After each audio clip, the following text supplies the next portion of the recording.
Alright, and here we are live here on twitch.tv/PerryVon, just making sure everything's working here. Alright, how we doing? We in frame? Oh, we're looking good, folks. Alright, we're getting rolling here with a very rare Thursday night stream. We're down here in the workshop. I'm way behind on some toy making. I need to finish a bunch of figures for the merch table. I got a couple weekends off here. Again, not a thing that happens all that often, but it does give me a chance to restock the old merch table. And I have some other projects I'm working on for some other folks. Ooh, we got some harsh lighting in the background here. I'm gonna have to turn off that like one bulb. All right, stick with me here. We're getting let's lose that one, and maybe that one. I think the rest are going to be okay. Yeah, that looks okay. All right. But yeah, I have some projects I'm working on for some other folks that I'll get into. I got a couple new things here to show off, some new stuff to try out. But yeah, generally speaking though, we're just painting figures. We're painting toys today. Those who are familiar, I have my Perry Von Vicious figures. You see down in the corner there. They're still in parts. I like to paint them all and then do my assembly. Lets me get better coverage with everything. So yeah, I'm gonna go ahead and hop us onto the benchtop cam, and we will take it away with some toy making. We'll talk about some of the other projects I'm working on as well. All right, let's see if this works. Hey, looks pretty good. Looking good. Let's see, how does this look in the close-up? I've been switching between different webcams, and sometimes the shadows are a problem, but yeah, okay, we can see what we're working on here. All right, so the main focus today is primarily going to be these Perry figures that are certainly overdue to be worked on, and I'm going to go ahead and bring some cardboard in here to work inside of. And yeah, we're gonna start putting some paint to some toys. These have been sitting for like a couple of weeks, waiting to be painted. And I've been busy. There've been a lot of shows. Been out on the road, you know, and hard to complain about that really.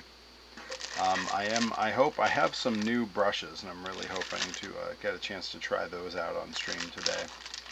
But we're gonna get to those as they're needed here.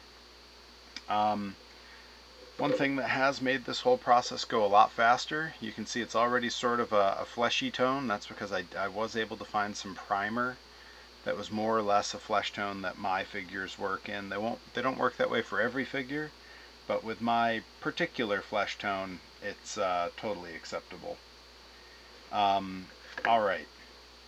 So let's go ahead and start with, it's always a hard choice to figure out where to start on these because I don't want to mess anything up. If I do these torsos first, the only thing that needs to be painted on them today, the only thing that we would work on now is the hair and then the whites of the eyes. I think that's a great place to start. There's no color mixing for that. I use these cheapo you know, Walmart or Dollar Tree acrylics, and I don't need a different color for this. Let's see, which one do I like better? I guess I like this one better. There's an argument that my hair is definitely closer to this color. I feel like this gives the more cartoony 90s 80s action figure kind of coloring that I want. You know, there's that vibe. Only a couple colors used, always very vibrant from that particular era of toy making. And that's what I strive to recreate in my toys. Nice thing about these acrylics, they do mix up real easy. Even if they sit for a while, it doesn't take a whole lot. I do try to knock away all these little crusty bits because I don't want that getting in the paint. That'll make the detail work really complicated when you're having to account for cruddy, gross chunks in the paint. I have in the past thinned my paints out just a little bit, and with acrylics you can do it just with water. I keep a little, this is from the Dollar Tree, a little squirt bottle with some water. I have done that in the past. It lets the paint kind of settle more more naturally. It doesn't keep its own shape. It gets into a nice thin even coat everywhere. Problem is you do have to do a lot more layers with it. I don't know how necessary that is on something that's textured like the beard and hair of my figure, where brush strokes would almost help it to look the way I want it to look. So I'm probably not going to fret too much about that. Alright, I do have all my brushes over here in a giant pile. I recently, the workshop's gotten completely away from me, guys, so everything is a terrible mess. I do have some brushes that I like better than others. Yeah, this is one that I really like. I have to go and kind of pick them out now. This is one that I like. I don't think I like that one as much. I think these two, yeah, these two make the list. Alright, those are the ones that I kind of like to work with. I do also have these nice brand new fine point brushes, and I'm definitely going to work with those today, but not on something as in particular as the hair on my figure. These are meant for the eyes, the pupils, the design work. And I had to do some of that with my old brushes, which are all Dollar Tree brushes that are a little bit broader than one might like.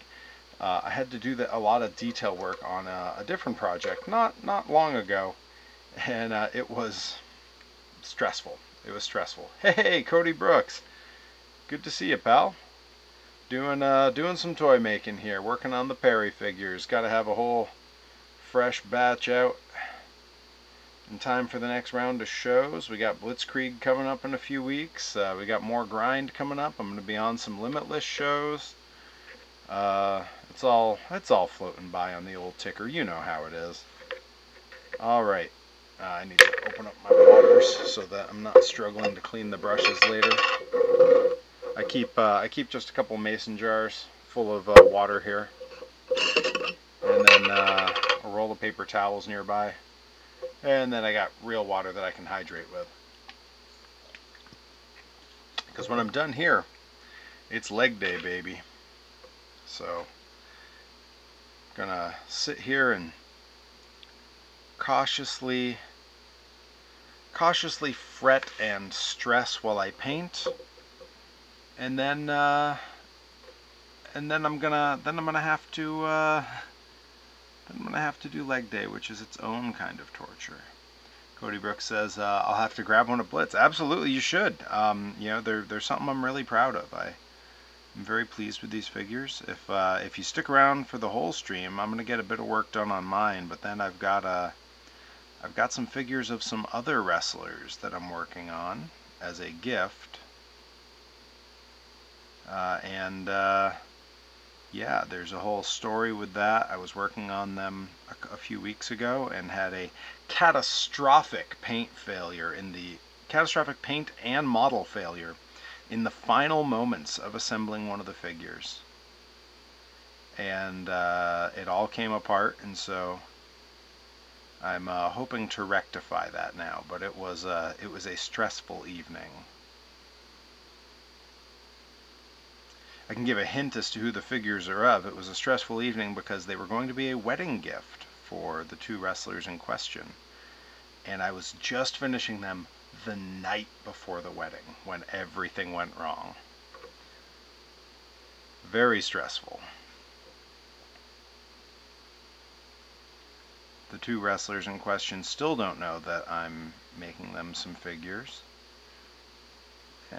They do know that I told them, oh, I had all these plans for this great wedding gift, and then it all didn't work, and now it's going to be late. And they were very understanding, very nice. They told me they didn't expect a gift at all, because I was giving, again, this will give away who it is, I was giving the best man toast. And they considered that to be plenty gift, but I had something else in mind.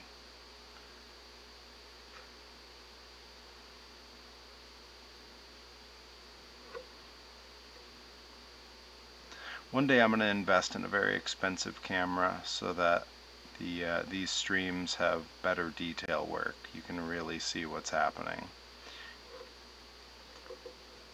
But for now, I will continue a slightly fuzzy toy making stream using mostly tools from the Dollar Tree. Nothing wrong with getting your tools from the Dollar Tree. I know there's some ethical issues around that company, but you know, you gotta save money where you can. So I'm not here to cast aspersions. Especially since that's where I got my stuff. So I'm not about to yell at myself for it. That would be a fruitless endeavor. Because I'm not going to learn any lessons from doing the wrong thing. Or for that matter, from yelling at myself over it.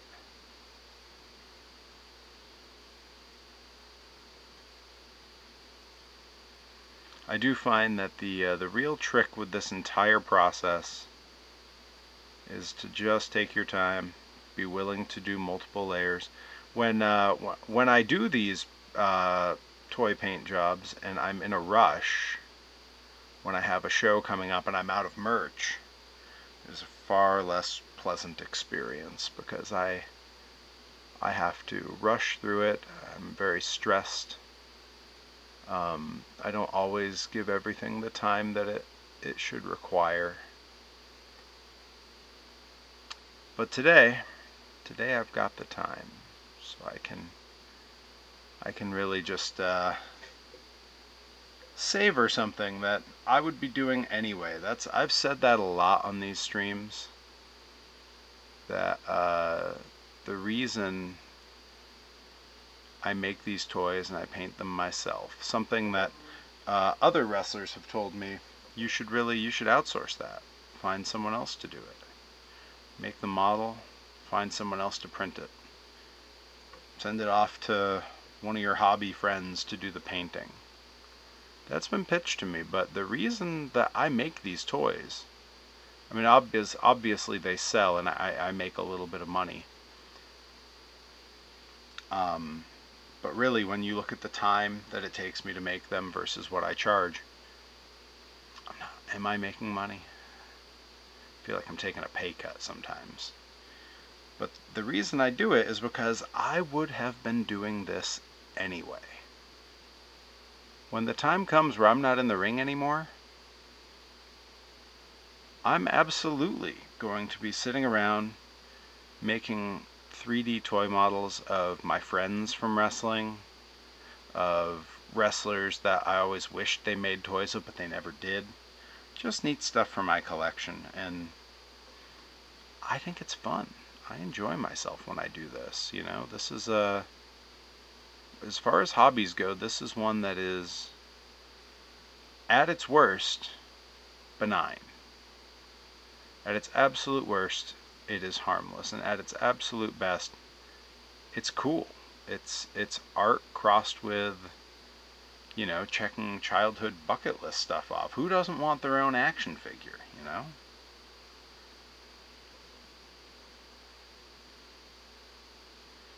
We'll see who else pops up onto stream tonight. It's not a normal night for me. I was going to do my workshop stream last night, and the day just absolutely got away from me. Like, spectacularly got away from me. I got a lot done, but if I'd had the stream, it would have been a different story. I wouldn't have accomplished nearly what I needed to. I think the thing that would have suffered, I probably would have wound up skipping my workout. And I had a great workout last night. It was back and biceps. If you've ever seen my workout streams or my clips on Instagram, I do a lot more body weight work on back and biceps day than most people might think. A lot of pull-ups and chin-ups, which, when you weigh 245 pounds, a pull-up is no joke. It is no small matter. It's a very big deal. I I used to really get on my own case about the number of reps I would hit on pull-ups. Until it was years ago, maybe 6-7 years ago. I was working out with Brad Hollister and Hammer Tunis, and they were both impressed by how many pull-ups I did. In fact, they seemed impressed that I did pull-ups at all.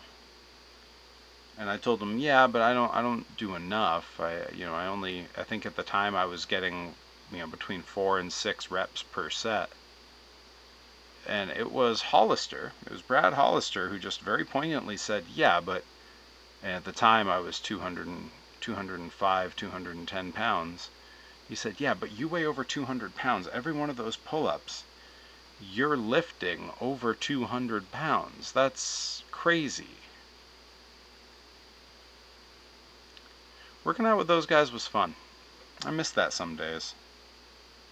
I don't run into the two of them often enough. They're two very old friends of mine from wrestling. Hollister and I were one class apart at the same wrestling school. I debuted, and I want to say he debuted 4 or 5 months later.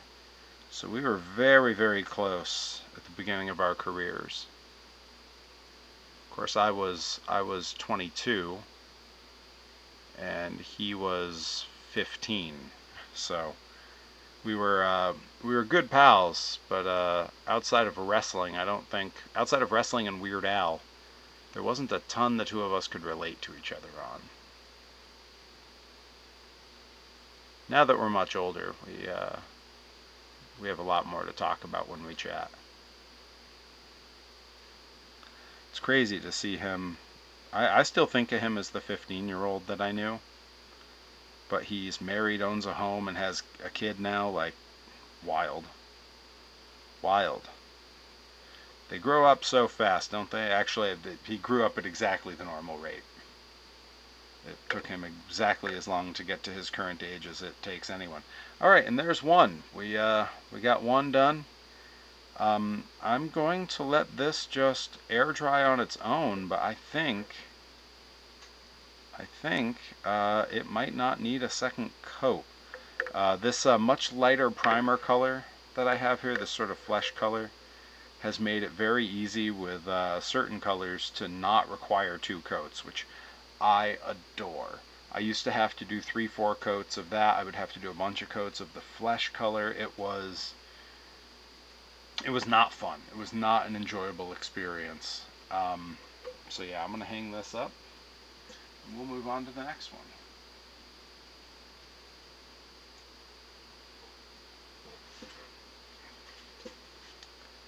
I can, you know what? I have one little piece of another project that I can see. It's driving me nuts, and I just want to take care of it now. This is the primer that I use. That's sort of that fleshy color that you see on my figures here. Used it on a project for another figure, and I really need to. This one still has some in it. I really need a little bit of it to fix another figure that I was working on. So I'm literally just gonna. Is it out? Yeah, it's out. Okay, gotta get the other one. We gotta spray a little on the concrete, and then, or on the concrete, on the cardboard, and then use that as dipping paint real quick. Let's see, have you seen the latest the latest announcement for Blitzkrieg? I did. Trying to remember what it was now. I just saw it a second ago. It was a talent. It was Mike Grocka coming back to wrestle Angelo. Am I correct? Angelo Carter. Is that the one that just went up? I do believe I just saw that. If that's what it is, that's very exciting. I can never remember if it's Grocka or Grassa, and I've never asked. Absolutely love that guy. He and his girl are two of the sweetest, coolest people. So very excited. They're a perfect fit at Blitzkrieg too. So I'm excited to see them come back. All right, here we go. All right, just a little spritz of that. Let it float away there. I'm gonna grab this brush. And now I'm going to reveal one of the projects I've been working on. It is a Rip Bison, but one little chip of paint came off right there. I don't know if you can to move his arm. One little chip of paint, you can see sort of a dark dot there, and it's driving me nuts. It's staring at me from across the room. The C is pronounced as an S. Okay. Alright, I've never known for sure, and all the wrestlers I know kind of go back and forth between the two pronunciations. Alright, let's see if we can get this stuff to work the way we want it to here.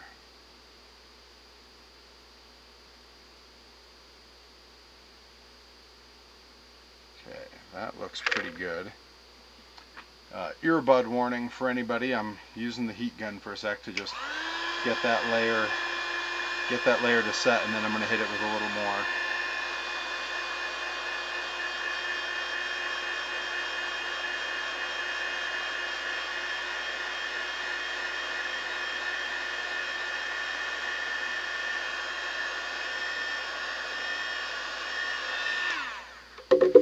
So dark color like that always needs a couple layers.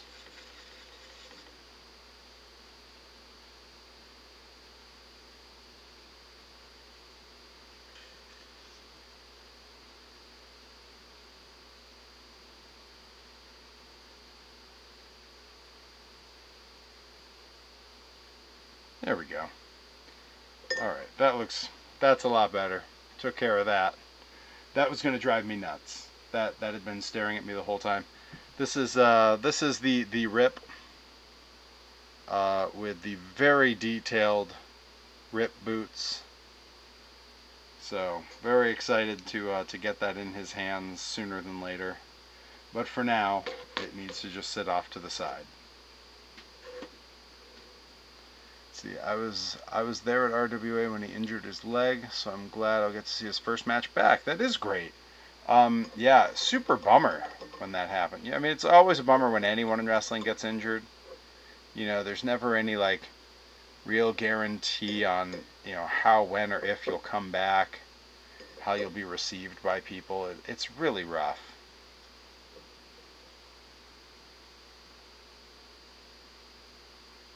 All right.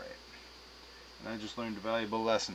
That spray paint does not play nice with my cheap brushes, so that brush is biting the dust. Into the trash with it. Into the trash. I am going to keep working on mine. I will talk a little about the failed project. So the Rip, as you can see, other than that one paint chip, the Rip absolutely came out. He looks great. What didn't come out so good, I was working on my Delmy figure. And I'll show you the bottom half came out amazing. Sparkly where it's supposed to be sparkly. I don't know if the light will catch it. All the colors just right. And the tricky part is with this, I was able to use that same primer color that I use on me for the flesh. But Delmy, being Latina, has a different pigment on her skin, so I needed, you know, it couldn't be the same as the Rip look, you know what I mean? If it looked the same, they wouldn't look right next to each other. So you can see, I kind of got sort of just the right variance there, and I was real happy with this color. It looks good on camera, it looks much better in person. The problem came when I went to work on the rest of the figure. I'm going to keep my thumb over the face for the moment. The rest of the figure looks really good. Great, incredible details. I was so excited with how all of this came out, the arms and everything. Even I got to use liquid chrome on the crown for the first time. The problem is, on the very last day when I went to do the pupils on her eyes, the paint ran and got all over the face. And when I went to clean it off, it stripped all the paint away from the face. So I had to start the face over again. Not a huge deal. It's a very small part of the figure. My lighting down here wasn't great that day, and I was in a rush because it was the night before, and I did not mix the color up correctly. I don't even know if it'll read on... Yeah, the color is far too dark. It doesn't match the rest of the skin, and the eyes came out like a sad Muppet. It's just all wrong. And then when I went to assemble it, there's an important step with these small pieces because it's very small. If you look at her arm next to my finger, that's a very small piece. The joint, I usually hold in front of the heat gun first, so the plastic is a little soft, a little malleable. It keeps it from snapping when you assemble it. When I pushed it in, absolutely snapped. Yeah, she got the DJ Powers tan. In a perfect world, what I would do, because so much of this is so right, is I would lose the arms, redo them, and then just repaint the face. One of the problems when you do a bunch of layers of paint on these is you lose some of the detail as the paint fills in a lot of what's been 3D printed. And this face now has had so many layers that there's just no texture left to it at all. So I have to totally start over on both arms and the torso. I'm actually going to see if I can take the arms out. Yeah, you can see that piece snapped. There's supposed to be 2 prongs out of there, and one of them is stuck inside here now. And I'm sure this one does the same when I pull it out. Yeah, same thing. So super unfortunate that those parts didn't work. I have not had a figure fail on me since I started making figures. I have not snapped a joint. I've not had a terrible paint catastrophe like this. And it had to happen the night before their wedding when I was making it for them as wedding gifts. So kayfabe that, don't anybody tell them, they don't know. But they will know soon because I am finally finishing those up these many weeks later.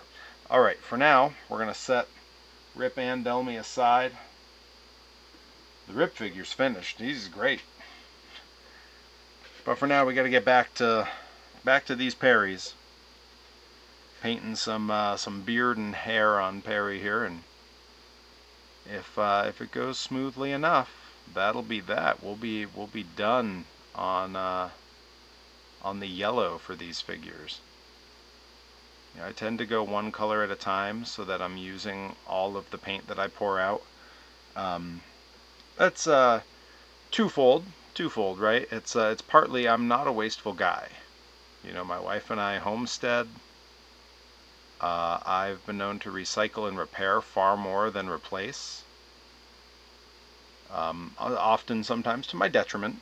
I'm just not a wasteful guy. You know, growing up, my dad made his living designing the machines that they use in paper mills to recycle paper. That's the house I grew up in. So I'm not one to waste. So I will do all of the yellow that's required here at once so that I don't end up with a cup full of dried up dead yellow paint that I have to throw away. And then I'll move on to the next color. And I try to do that throughout. Now I do have some decisions to make coming up here, because I have 2 Perry figures still in stock that are painted with my red and white sort of Carolina Crusher inspired trunks. And that's how I've been painting this series of Perry. They've all had that paint job. The previous Perry figure was so long ago, he still had my navy blue trunks that were sort of vaguely based on Blue Thunder or Bigfoot, depending on which pair I was wearing. But in between that, I had a lot of different cool monster trunk designs. I had a few different Gravediggers with different color variations. When I was in Mad with Rip, we had some Max D trunks that we wore. And none of those ever had figures made out of them. So I've kind of been thinking, maybe with these ones I have here, I have 3 of these that I'm painting up. Maybe 1 or 2 of them I paint with, like, I have my black and red Gravedigger trunks that I wear sometimes. Those are sort of the trunks I wore most in big matches in Japan. I'm kind of thinking maybe I do that for a couple pairs, or for a couple figures, you know? Paint them with those trunks. We'll see. We'll see the mood I'm in when we get to that point in the process. We got time. We got time to figure it out, because I'm here for about 2 hours, which means I got about another hour and a half before we wrap this up, because when I'm done, I still got leg day tonight, and I got to leave time for that. It's important. There's no better time to have a leg day workout than during the Grand Sumo Basho. Boy, you watch those guys. you start to realize just how important leg day really is. Those guys have the craziest, biggest, strongest, scariest legs of any human. And it shows, because they are massive, huge, heavy dudes just shoving each other around like it's nothing. Speaking of massive dudes shoving each other around, October 25th, East Hampton, Massachusetts, Pro Wrestling Grind Celebration Day. The subtitle to the show yet to be announced. They'll be announcing it soon. Already the challenge has been made, and I accepted. The challenge was made in the ring this past weekend. Rip Bison has met the Pro Wrestling Grind prerequisite of 3 wins in a row, and in fact, he has been undefeated at Pro Wrestling Grind in 2025. So have I. But he's not had a title shot this year. And he's never had a title shot against me at Pro Wrestling Grind. So he came out and he put down the challenge, and you know, I'm not one to turn down a challenge while I'm champion, and I'm certainly not one to turn down a challenge from a good friend. Hence my match with Levi Shapiro this past weekend. And that will be the Celebration Day main event, October 25th. In East Hampton, Massachusetts. Just a mere 3 days after Rip Bison's 32nd birthday. He's getting old, that Rip Bison. He'll never catch up to me, but he's getting old.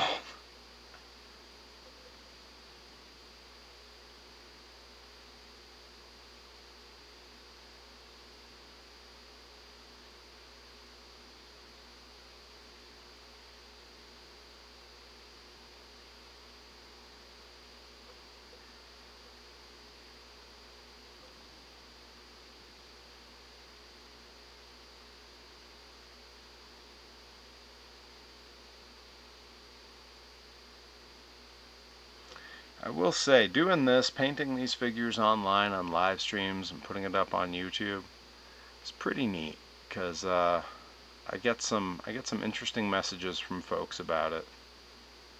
There's wrestlers who've asked me to make figures for them.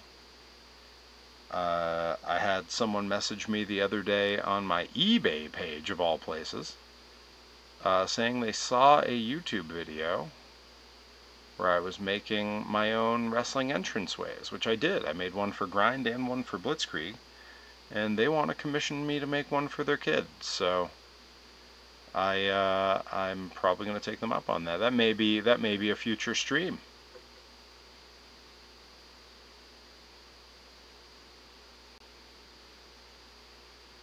I know that was a lot of fun, and people really liked those play sets. They sold out. I get other orders. I have other 3D projects that are not Toymaking, that are private commissions from larger companies, and when those come in, I don't share them on the stream or anything because they are proprietary. And as such, I've not been able to print more of those play sets. So to the handful of folks that picked them up, I sold 6 Blitzkrieg play sets and 6 Pro Wrestling Grind play sets. To those lucky 12, shout out. I know a former stream regular, he's moved away and moved on to do his own things now, so he doesn't pop in that often, but Alan Nadu, who's a mega fan out in this area, he got one of each. He pre-ordered. He told me, hey, my last Blitzkrieg before I move is the Luau. Any chance you'll have a Grind playset and a Blitz playset? And I was happy to oblige. Alan's a great kid. I'm sure he's doing great stuff where he moved off to follow his dream. He's got a career working for NASCAR. Pretty neat. Pretty cool.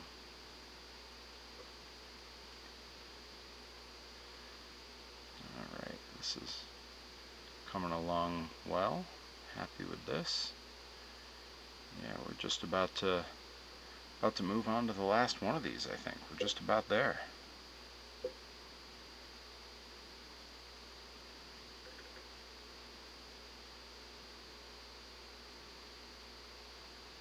Yeah, I'm going to be doing a lot of work in this workshop pretty soon, coming up in the next couple weeks. I'm going to have I have a educational nonprofit that just ordered a bunch of anatomical skull models for an event that they have coming up. I've done some work for them in the past, making skulls and teeth and snake vertebrae and all manner of interesting, strange thing, and I'm looking forward to doing some more. Their projects are always a lot of fun. In fact, one of the very first live streams I ever did was cleaning up the prints that I did for them of some snake vertebrae. You can find that deeply archived on my YouTube channel. That's, gosh, at this point, probably 3 years ago. Gotta hydrate.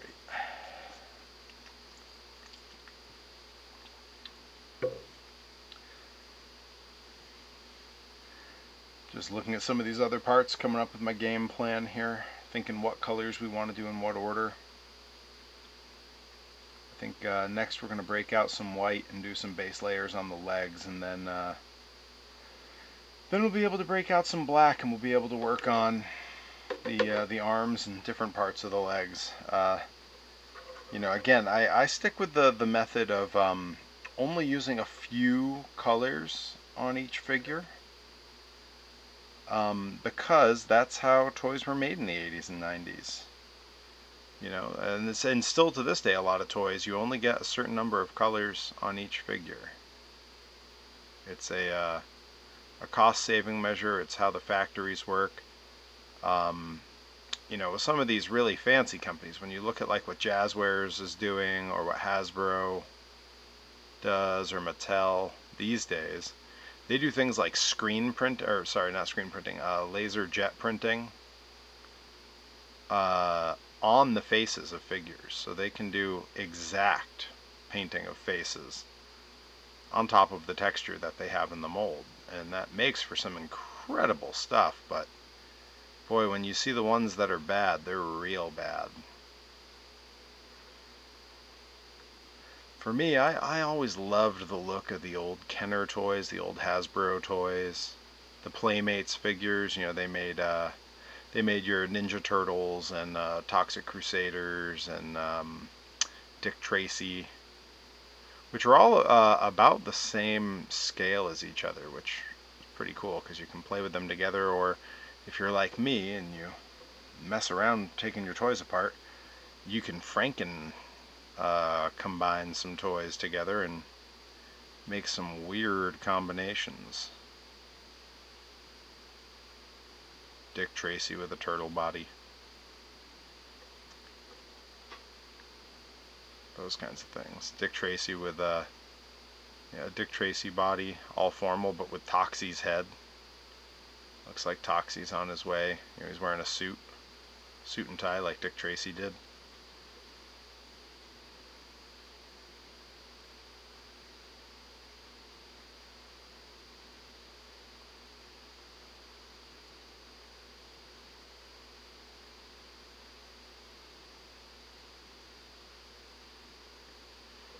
That's looking pretty good.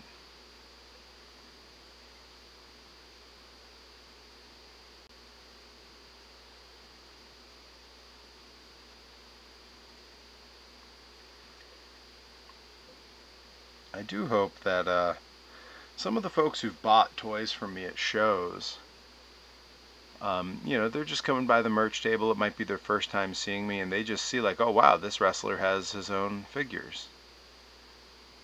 And I'll tell them, you know, yeah, I model them, I 3D print them, and I paint them all myself at home. It's my business. It's what I do. And they think that's pretty cool, and they take them, and I tell them, yeah, you know, if you want to see a video of how I made them, it's all on my YouTube channel. And they seem to think that's neat. I don't know how many of them ever actually go look it up, and I hope it's a lot of them, because I think that's pretty neat. When I was a kid, I would have loved a channel where the object of a toy that I owned was making it themselves. Can you imagine? Can you imagine the 80s or 90s having been able to watch how the toys you had were even made? Like you didn't really see that often, let alone being hand painted by the person the figure is of. You know, that's unheard of back then. I mean, truth be told, other than me, it's kind of unheard of now.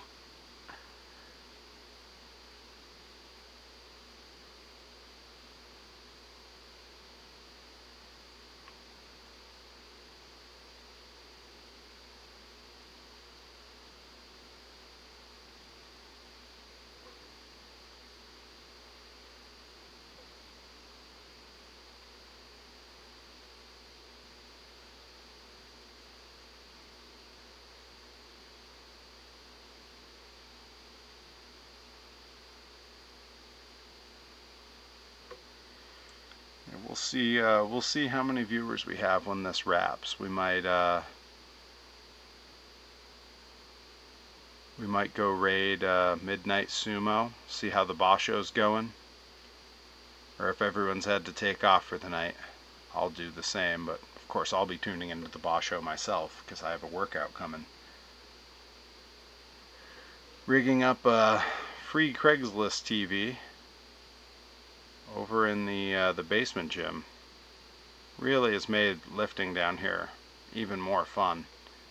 Because now I get to watch old wrestling, or I put on a Weird Al concert the other day, just fan cam footage.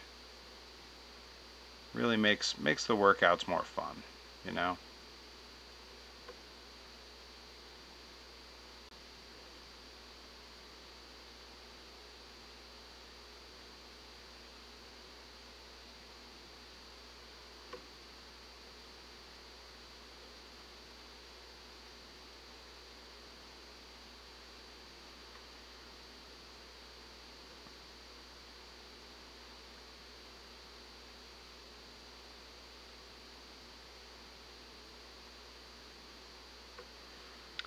It's a very interesting thing. I went live earlier than I normally do, and on a night that I don't usually stream. So it'll be interesting to see who of my regular viewers actually is able to pop in or not.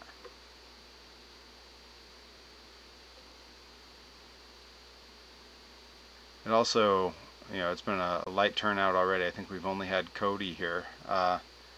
It does make me wonder how many folks plan their Monday nights and Tuesday nights around checking out the stream,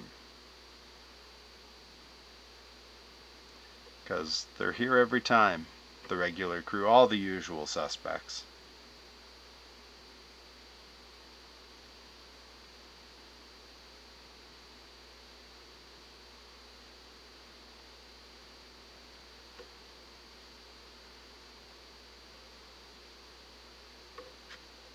Only just realized I've been slightly out of frame the whole time. I'm gonna readjust where we're looking here. Get a bit more in frame. It's fine. We're just 43 minutes, 44 minutes into the stream here. Perfect time to finally get the camera angles right.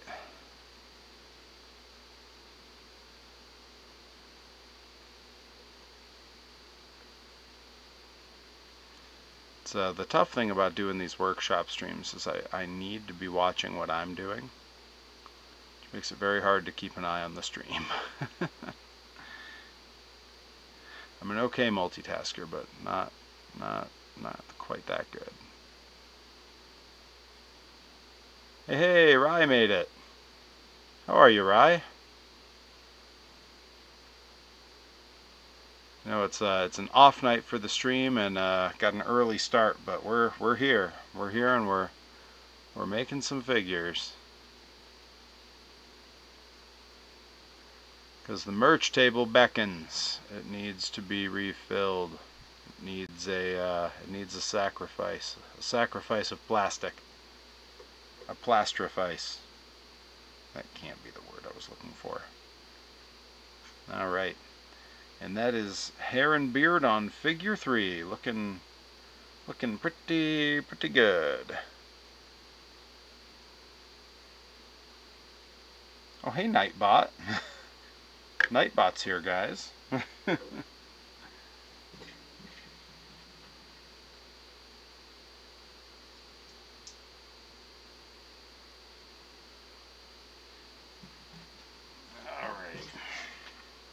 With that, we're wrapped on the yellow for the moment. I'm going to get that out of the way here. Gonna clean this off.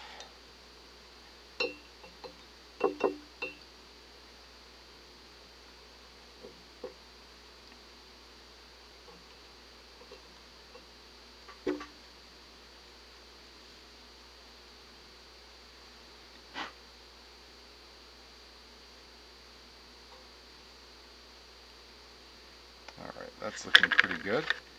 I believe that we're about to finally break out one of these fine point pieces for the first time. I'm moving on to these legs here.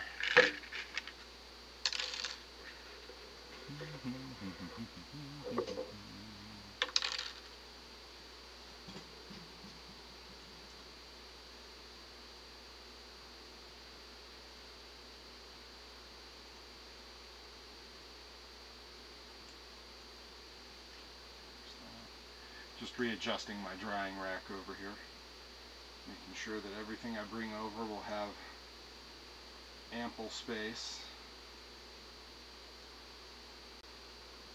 I think we're okay. We're going to find out one way or the other. Yeah, right. So we got some Perry legs here we got to get through.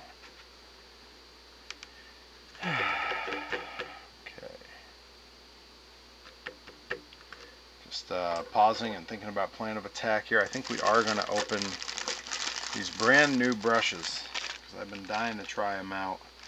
These really fine point little gimmicks here. Right, I'm glad to see you on stream. The pictures from Godzilla, Grind Presents Godzilla, were stellar, outstanding. You know, I was thinking about it earlier how all of us, whether we be doing photography or performing or making toys, you know, as artists, we're all in a constant state of trying to improve. That's the thing we're all doing. You know, no matter how long we've been doing a thing, we're trying to get better. We're trying to improve what we're doing, whether that's new gear, new ways of doing things, or just straight up getting practice. And I thought the pictures from Godzilla were maybe my favorite pictures that I've seen from you so far. And I say so far because, like I said, it's a constant process we're all in, where we're always trying to learn and improve. And I think they only get better from here, because honestly, they've gotten better every time.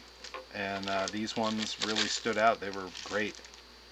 And for me, selfishly, no better time to have the best pictures, because it was a very emotional and important match to me. Sharing a great moment with one of my oldest friends in wrestling. Alright, let's see. Alright, so the top's open on this. And then we got this little protective, little protective tube that goes over it, because this thing, very fine point. And now I'm going to use this very nice, very fine point paintbrush with some very, very cheap Dollar Tree acrylics. Oh,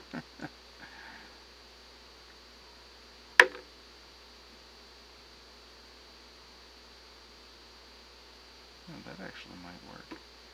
I'm trying to come up with solutions to fix that Delmy figure, and I think I have one.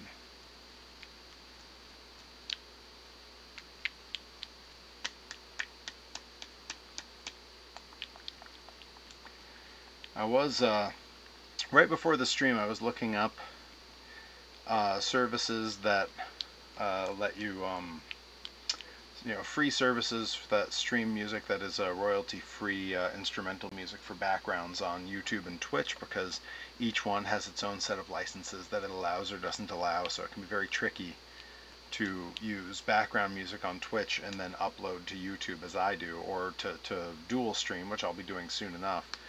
It can be very tricky. And sure enough, I found that there's one resource everyone absolutely loves that works really well, and it's behind a paywall that I cannot currently justify. So we are musicless here. There are definitely some YouTube links that I found that would work as well. I wasn't really looking for that intense of a project today, so.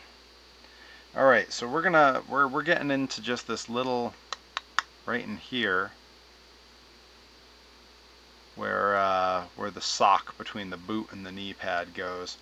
It's kind of the only, like, initially it's the only real fine detail piece I have on these figures, until you start doing designs and eyes and those kinds of things. So let's see how these new paintbrushes do. Until I got a bit much on there because it's trying to drip. Don't want it to run. Okay. Yeah, I feel like this gives me some pretty good control. I mean, one of the constraints here certainly is the type of paint, which always requires more than one coat when doing a color like white on top of a slightly darker color like this pasty flesh tone I use for myself. But, you know, hey, if the flesh tone fits.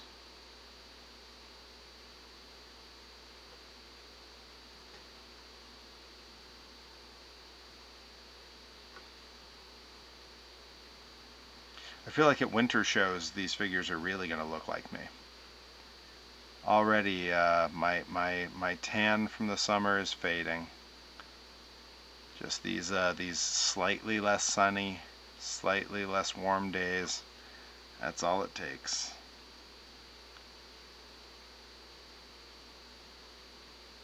Happens so quick when you have the Irish genetics that are deeply rooted in my family.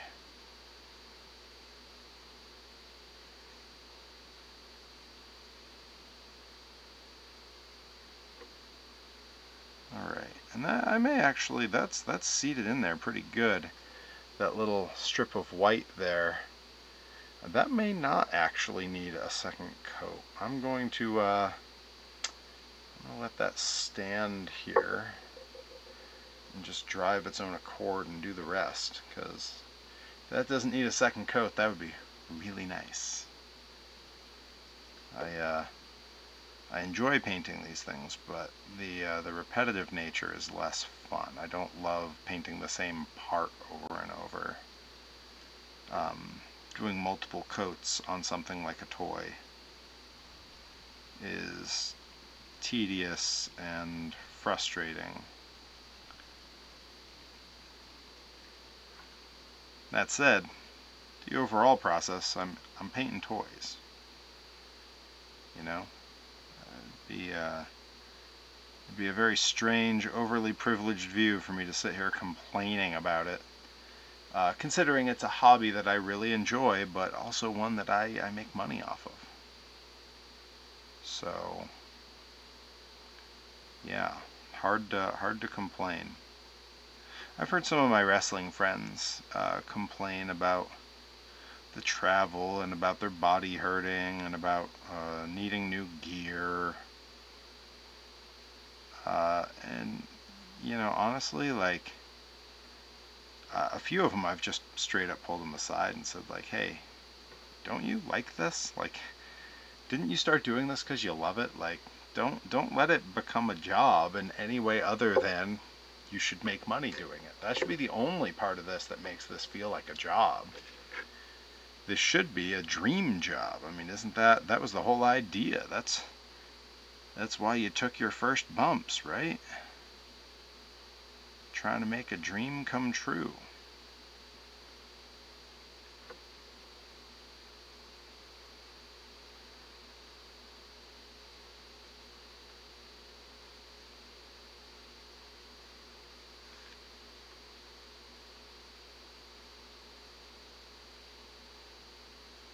I am very much still recovering from the match with Levi Shapiro.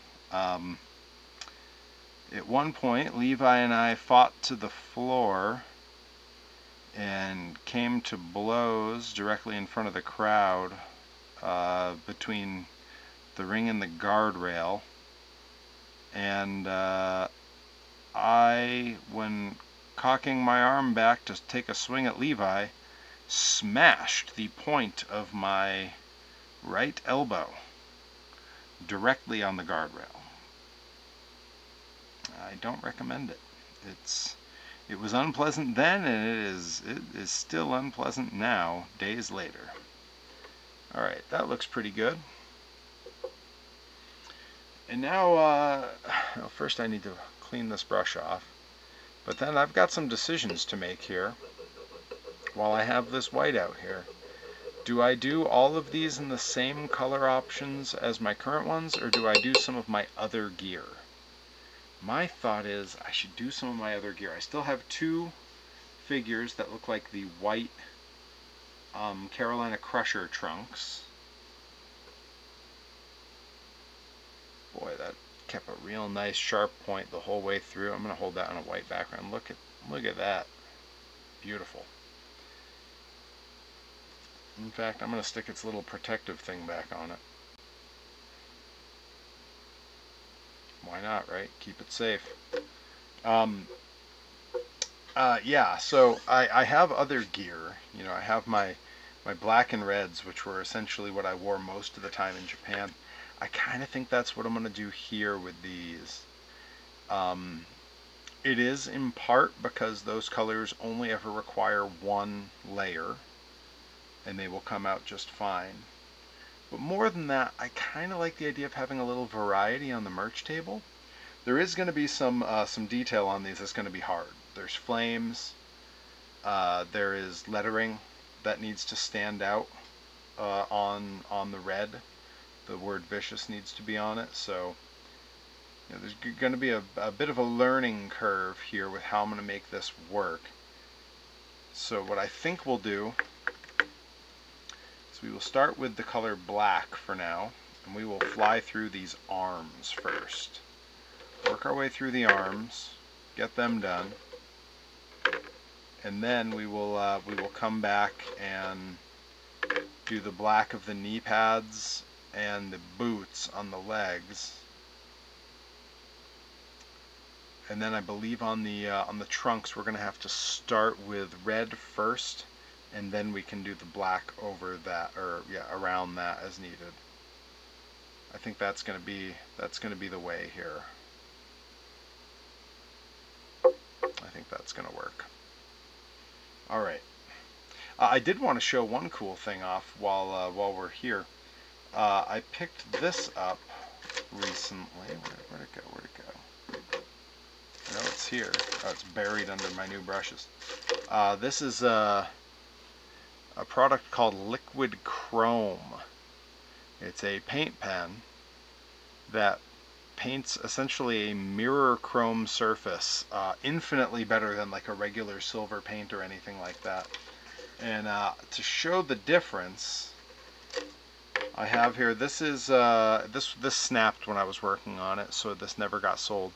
This is the grind belt replica that I originally sold, and you can see the type of silver sheen on that. It's cool, you get some detail, but it's even out of focus you can tell it's a little bit dull, but it's silverish. It's not bad. This is with the liquid chrome, and you can really see, yeah, look at the sheen on that. So cool. It really looks like little bits of metal on it until you get really up close to look at it. So I'm very happy with that for the toy belt design. That said, it's also going to really up my game when it comes to painting and decorating the monster truck toys that I make, because I've not really been able to make realistic looking chrome parts, which chromed out parts were a big part of the toys of the 90s. I'm trying to see if I have any nearby to grab and show, but they always had chrome hubs or chrome chassis, and it looked so cool. I've done a bit of it with silver paint, and it's not the same. It's just not the same. Alright. That's enough waffle about that. Let's grab a fresh cup here, and we need the color black.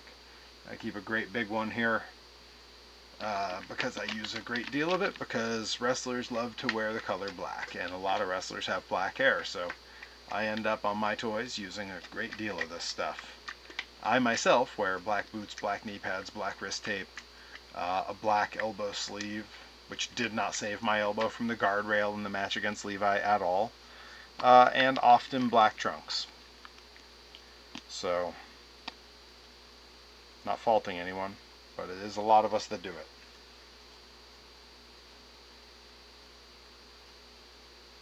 There we go. Got a good clean surface to work with there. Ditch the dirty paper towel. And one thing that is nice about working with the black is it only takes one layer. This black is a little bit old though, so it does tend to be like parts of it are a little gelled. That said, we have a fix for that. I always put like one lone drop of water in there, and then I'll hit it with a mixing stick with some real vigor. All right, let's see if we can get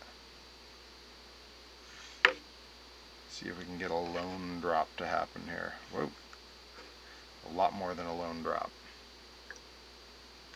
There we go. Just pour the excess out. Why not? Really, all I'm doing is trying to not have like chunky bits in there, you know. The parts that are gelled up can gum up what you're trying to paint, and then makes it very easy to get paint where you don't want paint. And these figures, while not the smallest figures that people paint, there's some people doing amazing hand painting on Kenner size figures, the old you know, three and a quarter inch style, like the Star Wars style toys. There's some people doing amazing painting on those. It's not that much detailed because these are slightly bigger. These are a 5-inch brand, the style of the old WWF Hasbro's. Yeah, there's some real gelled bits in here that I'm not super stoked on. You know what? We're not gonna work with that. We're not gonna waste our time with it. I'm gonna go with my other thing of black paint, and I'm gonna have to mix that bigger one a lot more thoroughly.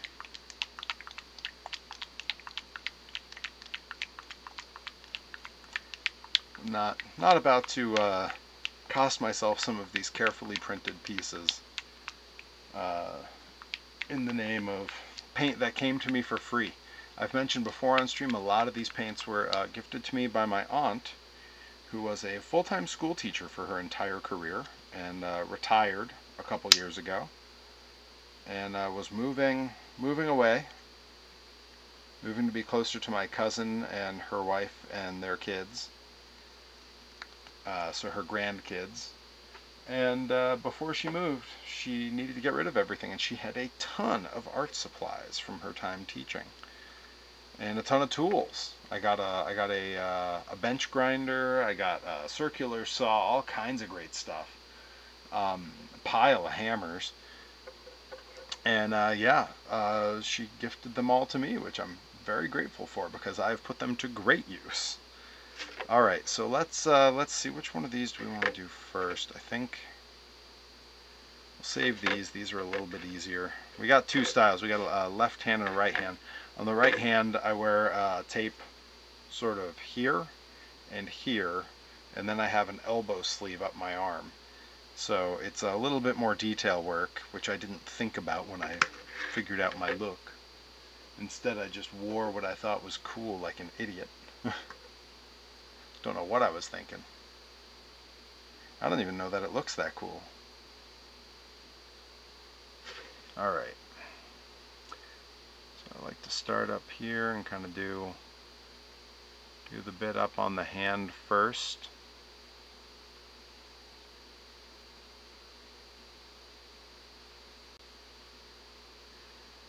Really sort of take my time with that. Once I get up to that elbow sleeve, it's a little bit easier. I don't have to worry so much about going out of the lines, as it were. This is something Rip and I talked a fair bit about, because when I did our initial toy designs some years ago, there's a lot of sort of pre-done design elements on the figure, a lot of 3D elements, like what this wrist tape is. This is actually sculpted into the design, and that's why you can see it's raised up. That means you basically have to paint that part, or else it looks really weird when it's done. Rip's figures had a lot of fine detail, which made it a real pain, because he painted his own. I didn't paint them for him. He would do that part. And yeah, he told me after the first few that he did, we sold a lot of them. After the first few that he did, he was cursing my name for putting so much work into the figures. Pretty funny. How dare you make my figure so good? But he made some good money on those figures, so I think he forgave me. Willing to bet that he forgave me. Alright, and there, that's the wrist tape. Now we're going to get that elbow sleeve, and then we'll go put this on the rack to dry.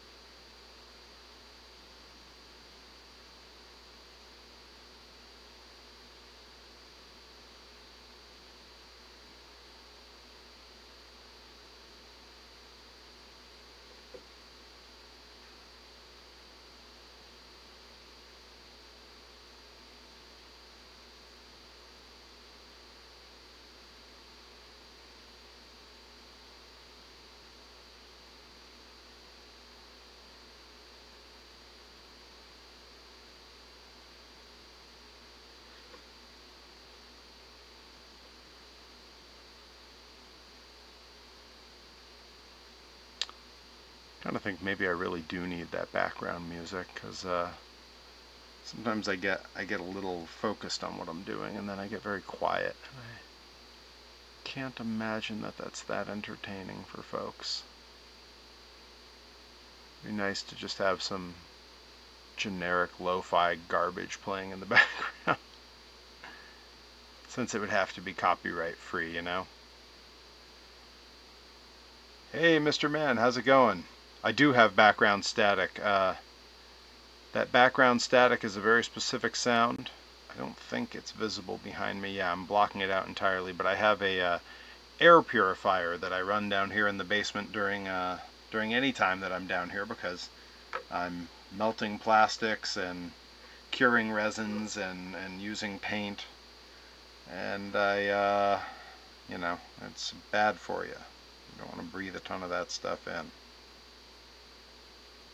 So I have an air purifier that runs that helps me a little. It's not a perfect solution. When I'm not doing that, I have a massive dehumidifier that I run down here, 24 hours a day, all year. And that is for a bunch of reasons. I mean, first of all, we live in a very humid area.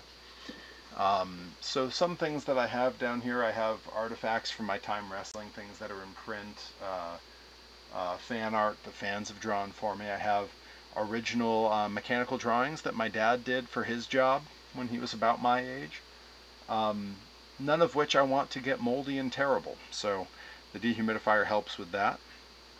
But also because plastics, specifically thermoplastics, that are used in filament 3D printing.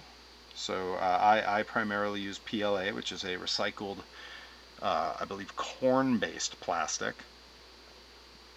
Very hydrophilic is the term. And those things suck water right out of the air, and once they are hydrated, those plastics, they are essentially useless. They are ruined. They will not print the right way because when they hit the temperature that's their melting point, the water is boiling and the plastic will come out the nozzle of the printer like a foam, like a gross foam. And it is unusable and frankly looks like something out of a horror movie. Let's see. Yeah, I want one of those full face respirators for epoxy and stuff. Only need a cool $1,000 or so bucks. Yeah, I have like one of these guys, one of these regular old respirators. One of these things.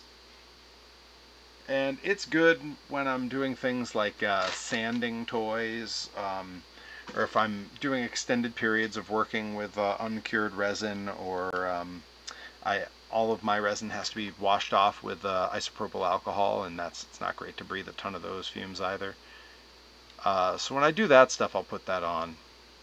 Right now I'm using craft acrylics. So this is the same paints that they give like kindergartners. Perfectly okay to breathe in. I mean, honestly, you could probably eat it. Don't do that. Don't do that. Don't eat it. Don't let the intrusive thoughts win. I've been lucky. I've left my current spool of filament on my printer outside. Whoa. In North Carolina. Whoa. In a barn for over a year. Holy moly. Still works fine. That's amazing. I can't believe you've had a spool of plastic last that long. I fly through my filament.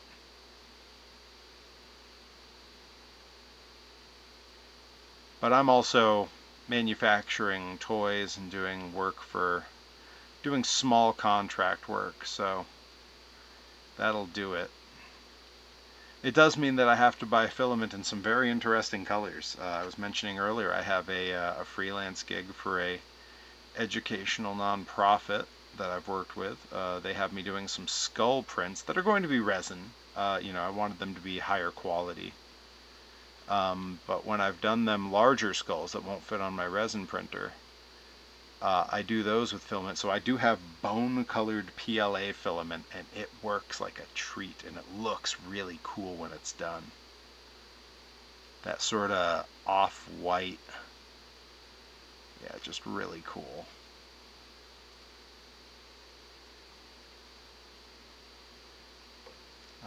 That's something I'm going to be down here doing a fair bit coming up soon. They have an order in with me for some skulls for an event toward the end of October.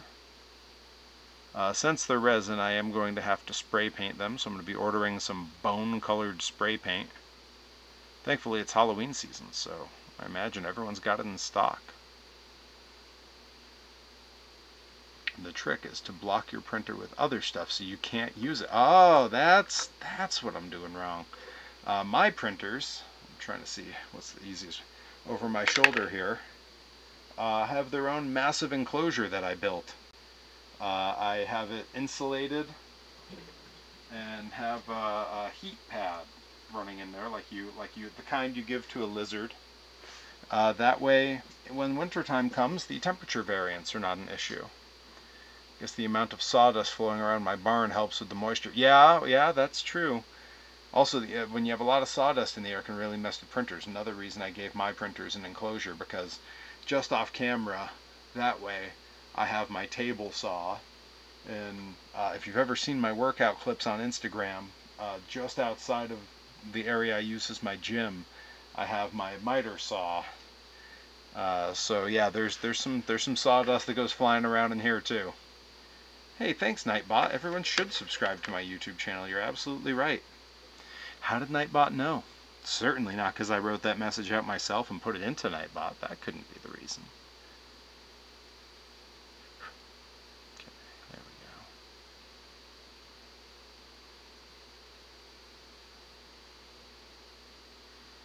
go. It's true, you can support Perry by buying one of his excellent shirts or a tank top, hoodie, or mug or whatever. All on my spread shop.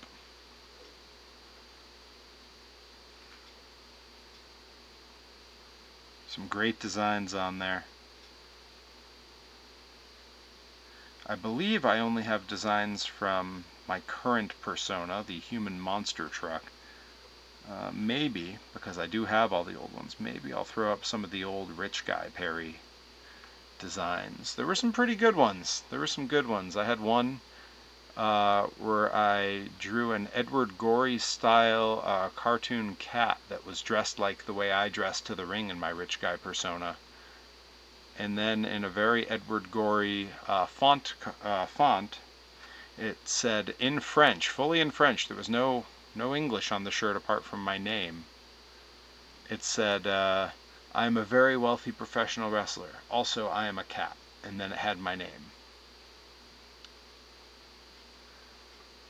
So, a very niche shirt, very strange, but it was the first shirt I ever made that completely sold out. Only took like 2 shows. People loved that design. And I don't think most of them even got that I was referencing Edward Gorey in the design work. They just, it's a cool style. I'll take it. I'll take the wins where I can get them, you know?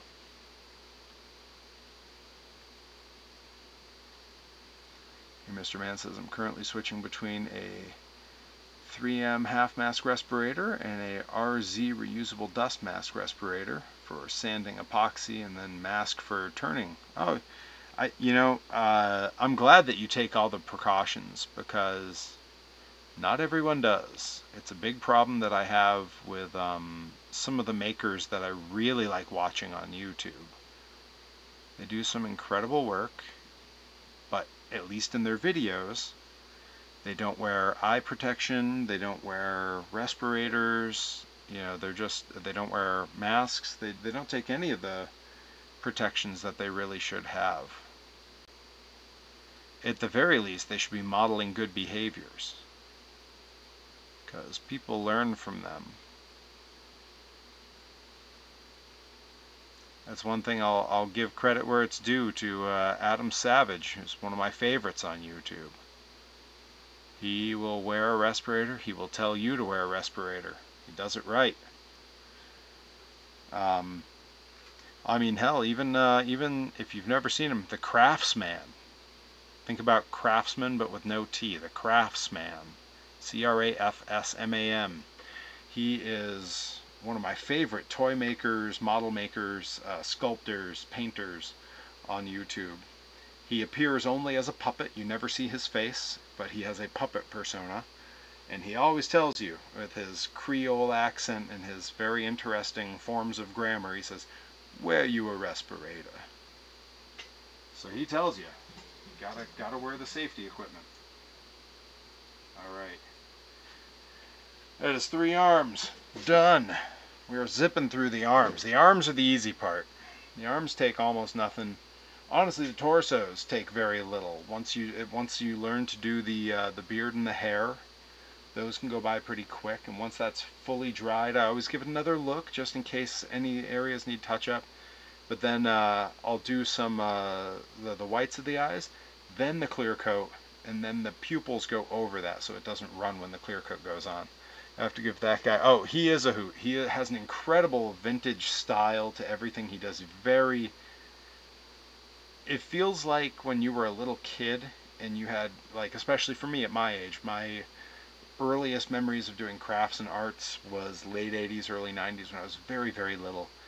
And so much of what he does is rooted in that.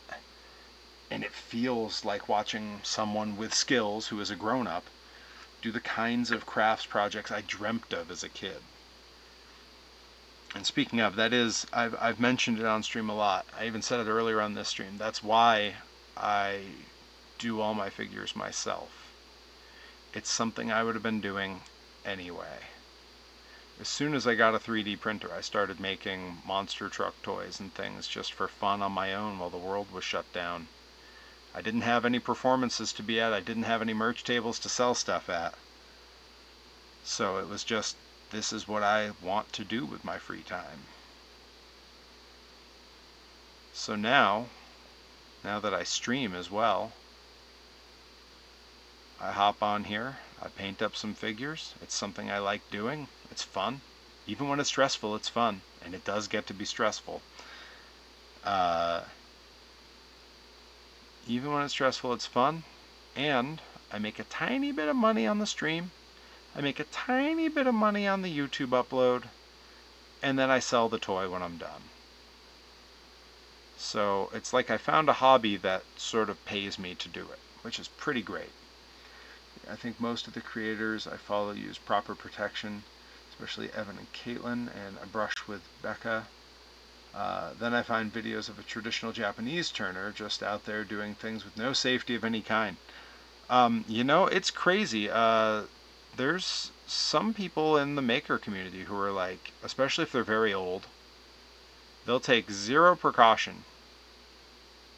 But they're old and they're perfectly healthy, so what do I know? What do I know? Maybe it's fine. Maybe I'm overthinking it. Yeah, there we go.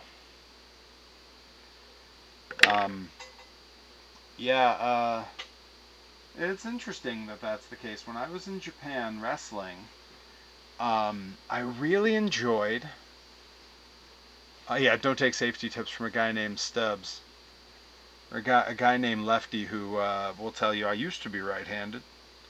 When I was in Japan, I got to see, you know, I had a lot of walking. I did a ton of walking. Walked to the dojo, walked to the company office, and to the gym, and to the grocery store, and to the convenies every day. It was, you know, Rip and I got home and you know, Google mapped the whole thing and realized we were doing over 10 miles a day walking. And it meant that I got to see a lot of the city we were in. And when there was a construction project on a house or a private building, I would see the crews working. And it was very clear that they took all the safety precautions. You know, depending on what they were working on, they would have full body coveralls in the brutal heat of the summer. They would have their respirators, they would have work gloves, all clearly provided by whatever company they worked for. If they were self-employed, they took the precautions that were needed. Watching how those crews worked was really interesting, because I got to see it day after day and see how their projects progressed. You've never seen crews work where they made less trash, they made less mess, they were cleaning as they went. They were wildly efficient. I saw a crew of, I think it was only 3 guys, and they had one of those little K trucks, the Japanese mini trucks, between them. That was it. That was the only vehicle they brought, the only heavy equipment they brought. And the back of it was about half filled with tools. They would take all their tools out, put them where they needed them in the yard. Then they would line the back of the truck with 2 heavy tarps, bring the truck up right next to the house they were working on, and it was traditional Japanese roof tile. They were scraping all the tiles off and putting them down in the truck. They'd put the flatbed up, take it away. Half hour later, guy'd come back, they'd start doing more. It was incredible. In this Japanese guy's case, I wonder if he just hit that age where he figured sawdust wasn't going to be what got him. I can't wait to hit that age. I'm still at the age where anything could get me.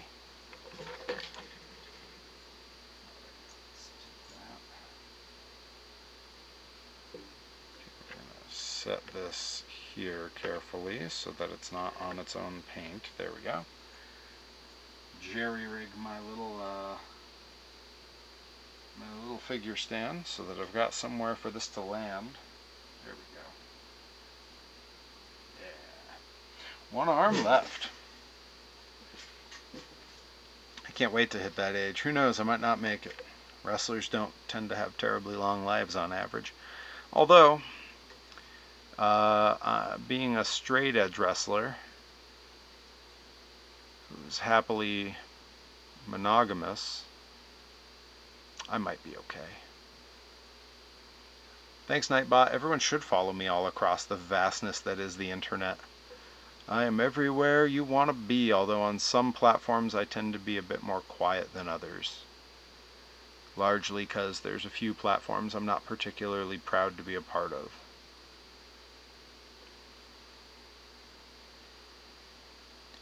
Tell me about it. I'm 35, but apparently if I stand the wrong way at the lathe, I mess up my back for the next 2 days. Oh, man. Yeah, I've been the whole time I've been painting here, I've had this one elbow very gingerly set just the right way on my table, because in my match, I mentioned it earlier on the stream, in my match over the weekend against my best friend in wrestling, Levi Shapiro, he and I came to blows out on the floor between the guardrail and the ring, and when I reared back, when I cocked my arm back to deliver a punch, I smashed my right elbow directly, the point of the elbow directly into the top of the guardrail. And boy, it hurt then, and it hurts now. Yesterday it was back and biceps, and preacher curls was just pure torture. I imagine I have a bone bruise, but I'm not one to bother going to the doctor and finding out. I just suffer, and eventually whatever it is goes away. Alright, that's the arms. Arms are done. Done with the arms. Let's see. I want to make sure I've got landing places for everything. You don't want to paint something and then have nowhere to put it. So I'm going to have to probably shuffle some of this. Well, let's see. I'll put this here. Is that going to stay? Ooh, that is going to stay. Alright, then I gotta snag a couple more clippies here. Gotta hang a few more pieces up. There we go. Those are the pieces I needed. So, come right here. Yeah, that's good. And there we go. And that will attach those. Alright. I think we have everything we need to hang things up here without them bumping and slamming into each other. Alright, so I want to do on these legs. I only have two of the legs. Oh, I put the other one up here to see how it's doing. I think the first thing I got to do is hit them very quickly with the heat gun to make sure that that little strip of white sock is dry, so that I don't end up smearing it around with the paint here. So let's bring our parts in here. And heads up warning to anyone with earbuds, I'm about to use a heat gun for a minute, so just hang tight. Everything's okay. It's just going to sound horrific.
Okay, I think that's looking pretty good.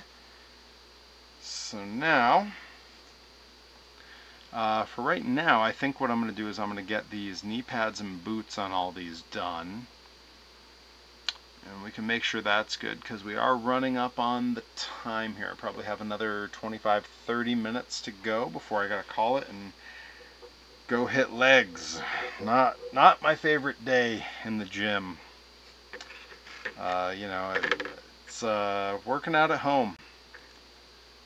You're limited on what equipment you have for such things. When I was in Japan, there was a wonderful leg press machine at the gym that we had access to. And I miss it all the time. It was spectacular.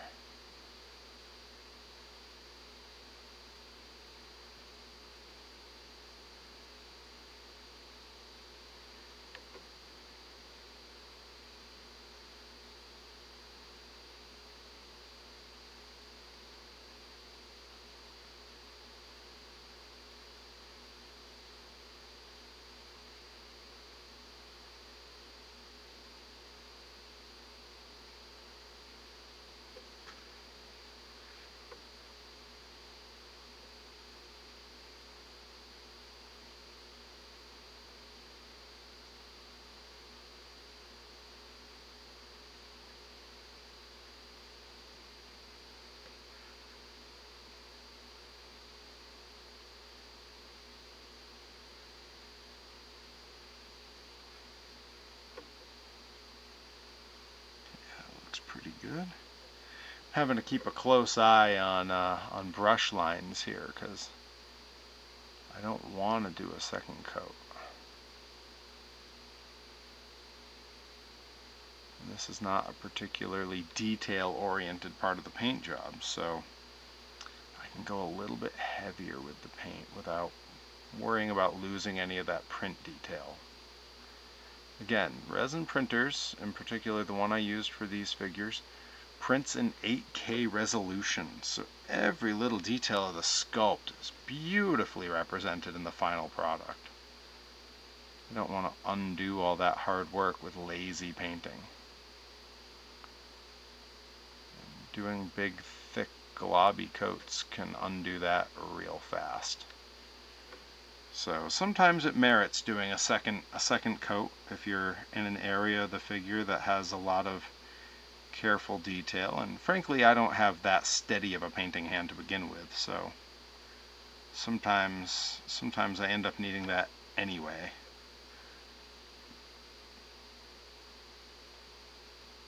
But these knee pads are not a big detail section, so go a little bit heavier, kind of dab some around, and then let gravity do the work of pulling the coat flat. That looks pretty good. Let's see, hey, Mr. Man says, were you ever into Warhammer? That seems like it would be up your alley.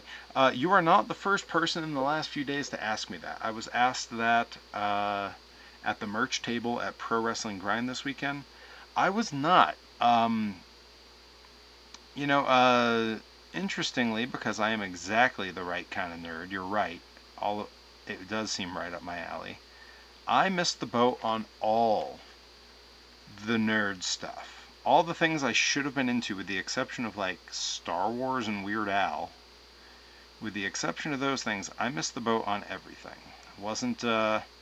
Didn't play Magic the Gathering, didn't play D&D, didn't play World of Warcraft, none of the usual suspects. Even though, not even like Lord of the Rings wasn't really even a thing for me. Like, I saw the movies, but I wasn't really into it. Still haven't watched Game of Thrones, like, all kinds of stuff that people are just agog that I'm not into and haven't seen. Things that honestly I should be a little embarrassed to have not taken in.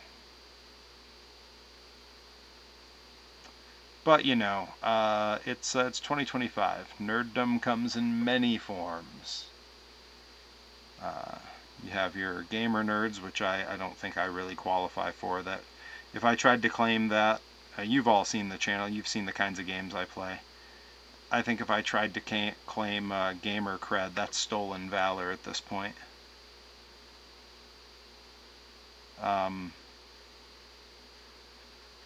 Yeah, I'm very nerdy, but my interests do not always cover the nerd stuff you might hope for. What about model kits, Gundam, etc.? Model kits I was definitely into as a kid. I was not great at them, but I loved them. Gundam I never got into. I did get to go to the Gundam Mall in one of the Gundam factories in Japan. There's 6 of them, and the one down in Fukuoka does have a 60-foot tall animatronic Gundam outside, and that ruled.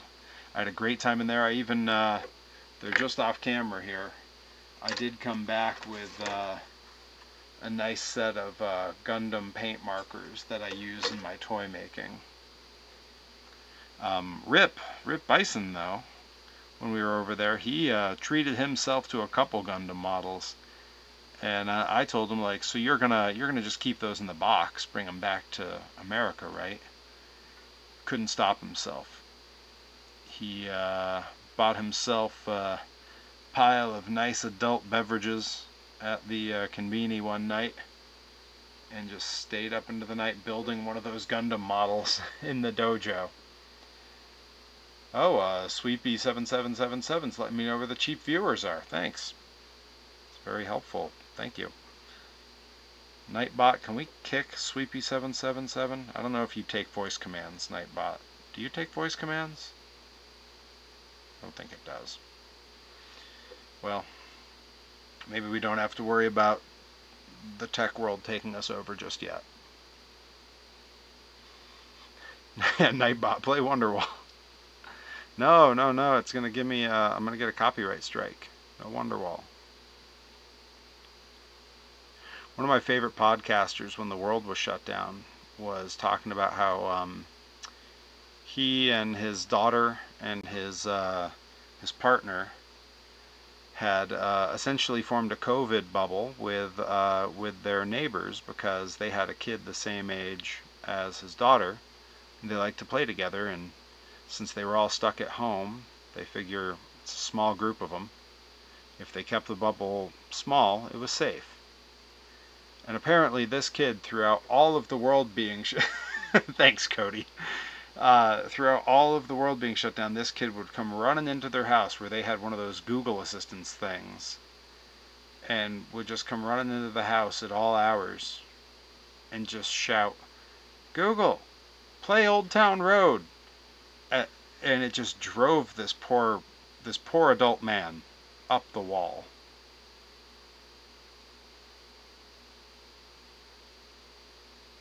And he didn't know what to do about it until he realized that he could rename his Google thing. So he named it Computer as a Radiohead reference, so that every time they needed it to do something, he would just have to say, "Okay, computer." Not bad. Pretty good.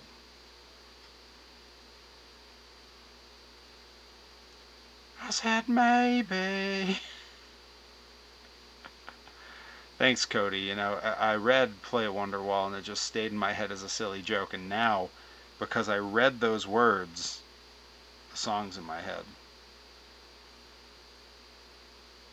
It ages me pretty well. I was in the 6th grade when Oasis was breaking through, and that was a big hit.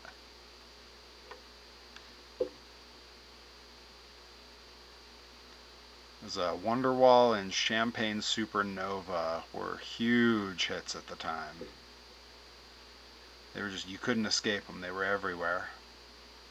It was back when MTV still played music videos. Alright, we're going to leave the trunks unpainted for now and revisit that after.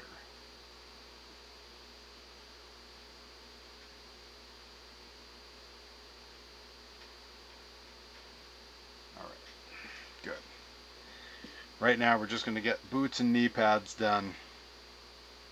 We're going to call that pretty good. We'll probably call that a stream when it's all wrapped, because I'm going to have to do another one of these pretty soon, but like I said, I got to do legs later, so. Remember pop-up video on VH1? I loved pop-up video. Here's a deep cut for anybody old enough to remember. Does anyone remember when Weird Al would take over MTV?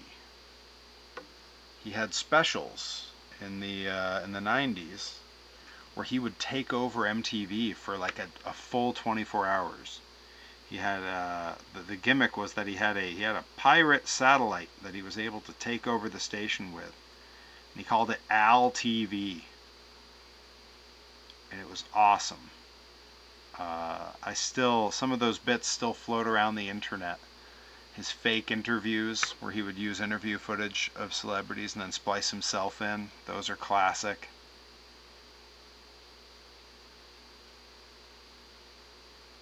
In my head, when I hear the old MTV theme, I only hear the accordion version that Al played for those.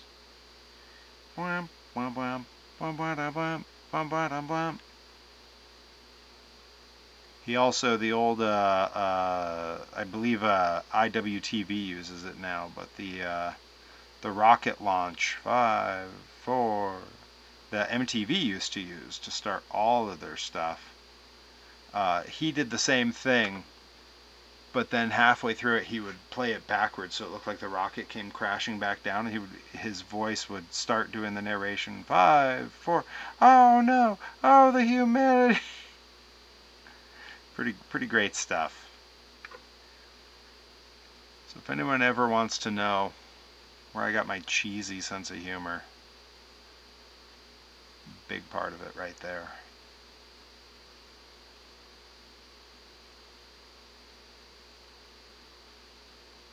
But I love that he wouldn't just play his own stuff, and it wouldn't just be silly sketches and things. He would play music videos that you wouldn't normally see. Like, he would put stuff on that wasn't in the top 20 or whatever. So it was like, that was some of the first times that I heard They Might Be Giants. It was some of the first times I heard a lot of, like, it was like the first time I heard Bjork, I think he was playing it. So he did a lot of cool stuff for a lot of very strange artists, and it was a lot of fun.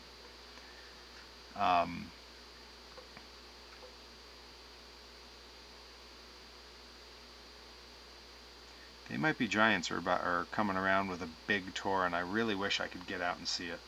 I wasn't allowed to watch MTV as a kid, though I don't think I missed much. They had started to drift into reality TV by that point. Yeah, I wouldn't have allowed a kid to watch during that era either.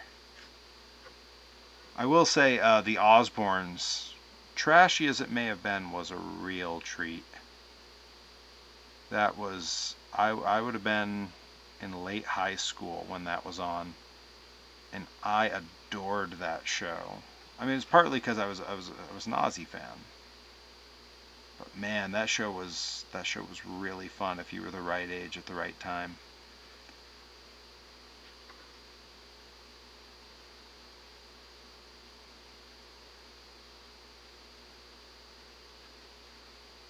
All right, now I gotta do these boots.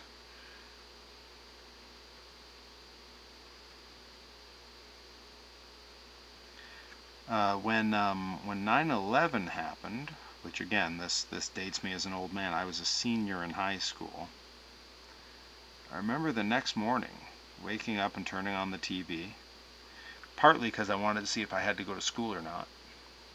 You know, they didn't send us home the day before, but no one knew what was going on. Everything was crazy. I turned on the TV the next morning before I was supposed to go to school, and discovered that MTV was playing music videos.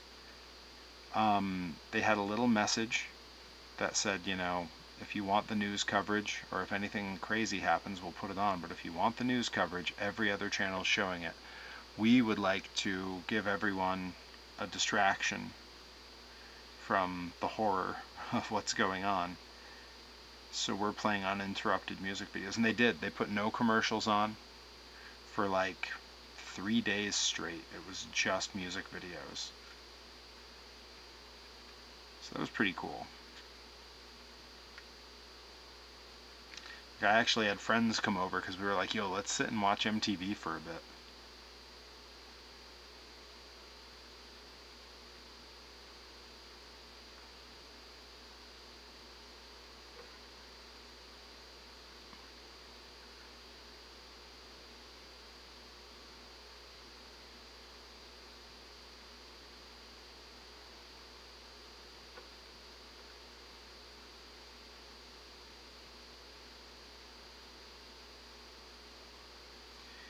This is definitely going to end up needing a second coat. There's some egregious brush marks in this paintwork. See, I was in the 6th grade when that happened. Remember it all too well. Yeah, you know, being a senior in high school was a weird time for that to happen. It actually it affected me personally in that I missed a very cool opportunity. I had auditioned in Boston to be a Blue Man for the Blue Man Group.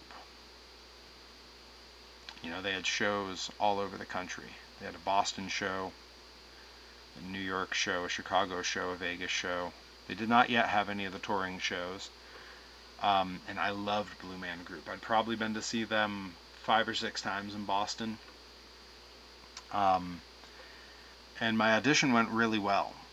And I'd been given a call back and was coming in, and it was like the last round. So it seemed pretty likely I was going to get it. It was supposed to be September 20th at the theater they had in New York City. And they called and canceled the audition and said, you know, there's literal rubble outside of our theater right now, so we think we're going to hold off on casting this year, and we'll pick it back up next year. We'll keep everyone's names. And true to their word, they did reach out to me the next year. Unfortunately, I was fully enrolled in college at the time. I mean, it's not that unfortunate. I met my wife there, so not going to complain about it. But it did mean that I told them, hey, you know, I can't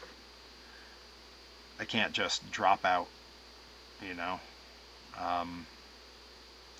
So yeah, who knows? May have never wrestled. May have become a blue man.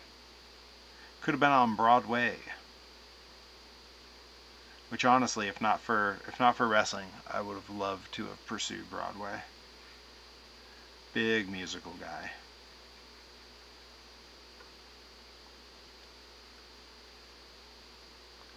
My high school, I was the Phantom in Phantom of the Opera. I know a good friend of mine, his family still has footage of that I've never seen. I wish I had it. I would live stream that here. Copyrights be damned. You know, that would be worth it. Seeing 17-year-old Perry as the Phantom in Phantom of the Opera would be really cool. I'm gonna hit him up. I'm gonna hit his parents up. I got them on Facebook. I'm gonna see if they still have that, because it was digital. They had the digital. They were early to digital camcorders. I have some footage from things they've given me, because I was in a band with that person. And so I have performances of our band up on YouTube, because they gave me the footage. I bet I could get it. Yeah, this will definitely need another coat, but that's not so bad. The edges are all crisp, so it'll only be the inwork, which is much faster and easier. Or I would have been on Fenway. I have wrestled at Fenway twice. Just saying. I've wrestled at Fenway 2 times.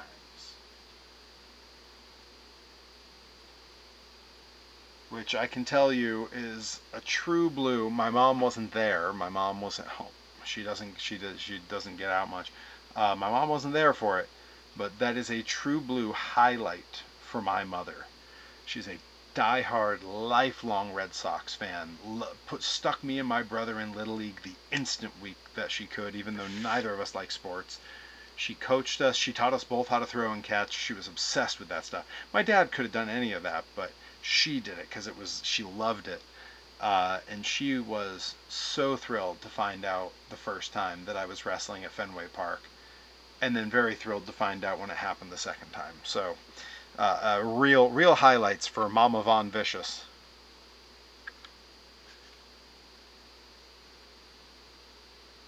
All right, last set here. Oh, the Grizz crew rolling in. Grizz raid during craft night. We're out here restocking the merch table, getting the figures ready to go. And how's the Grizz crew doing tonight? How are you all? Always happy to see you come rolling in, whether it be here on the stream or Enfield, Connecticut at Blitzkrieg Pro. It's always good to see the Grizz crew. Always full of smiles and supportive greetings. For those who haven't, you should definitely go give them a follow. They do some cool gaming on their streams. They do some charity streams that are very cool. So be sure to hit them up. But yeah, we're like Santa Claus in the opening lines of Weird Al's The Night Santa Went Crazy. We're just down in the workshop, out here making toys.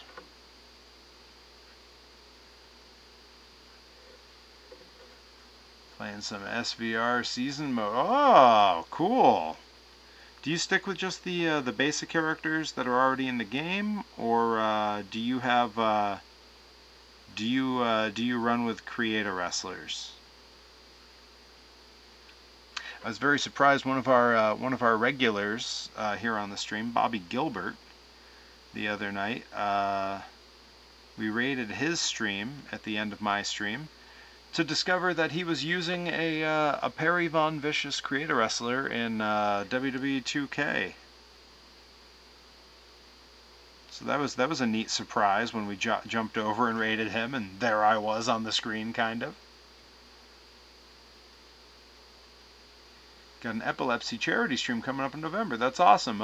Make sure you tell me the details before it happens, and I will hype it on the stream here. Maybe if you're streaming while I'm streaming, maybe we'll hop in and raid you one of those nights. I know our streams don't always align, but they often do. As of right now, base game roster. I'm playing as Mark Jindrak. What a pick! What a pick, Mark Jindrak.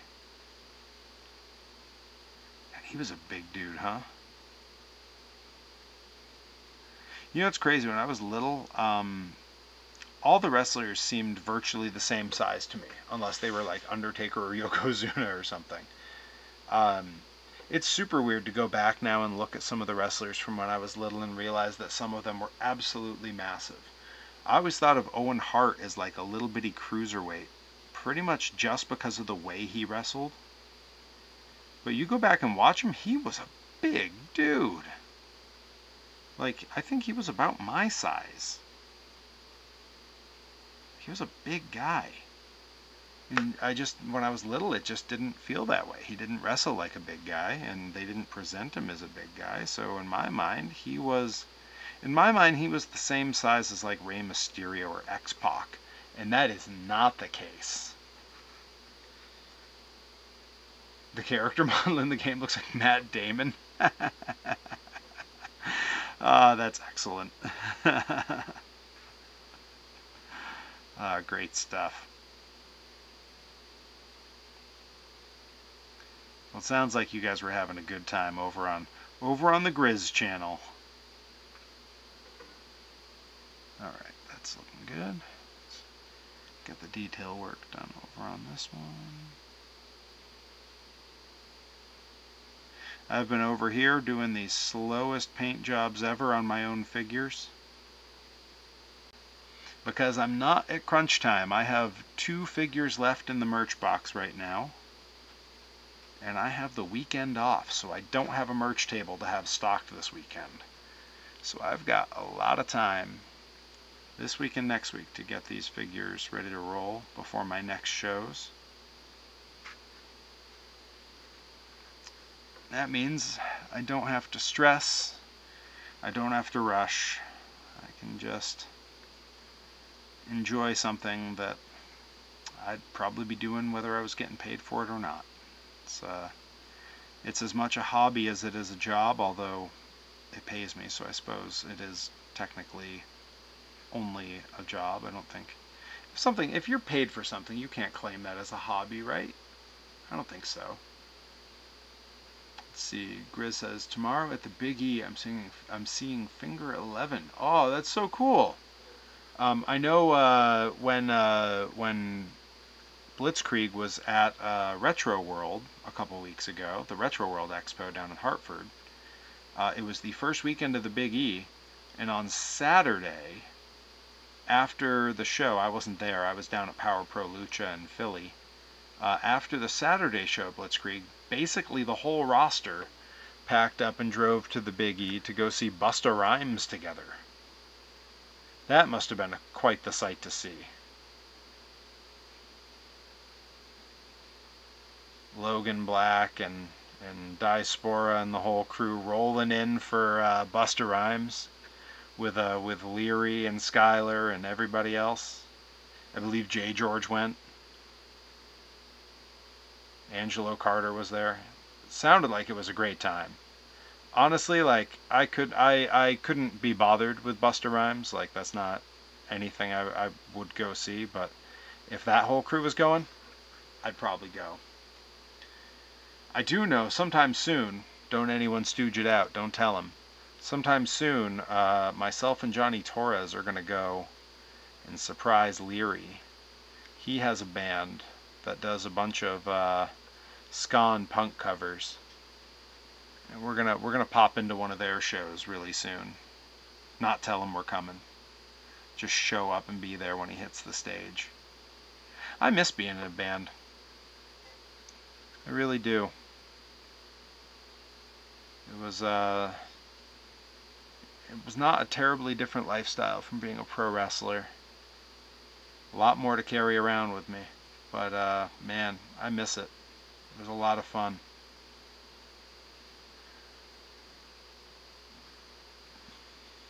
I don't see them as a Busta fan. They were all. I was on the Friday show at Retro World, and everybody was talking about, oh, we're all going to go see Busta tomorrow, and like they all seemed very excited for it. I don't know that they necessarily were like, you know, deeply know the back catalog of the B-sides or anything, but they all seemed very excited. I think it was mostly because they all wanted to go together, you know. I think it was the experience of the roster all going to this concert together that was probably the big draw for them.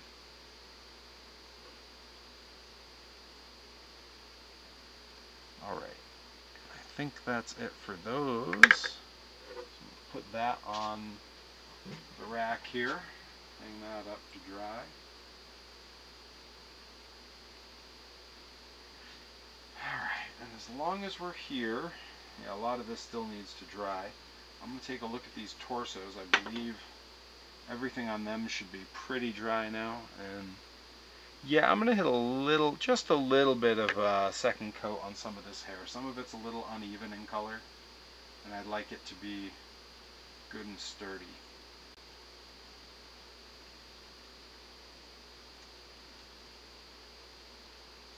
So I'm going to pull these parts off the rack here, bring them on over.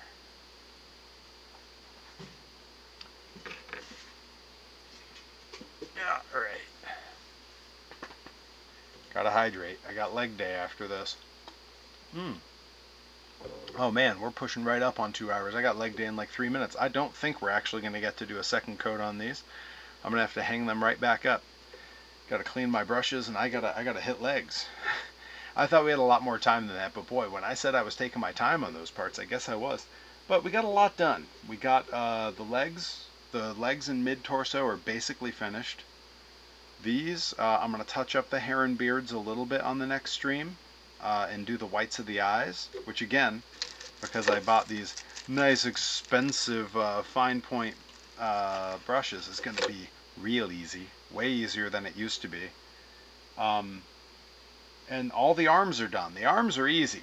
Arms are easy. All we got to do is get the elbow sleeves and the wrist tape done, so those go quick. I'm gonna switch our view here since I'm done painting. I'm just gonna rattle on here for a minute.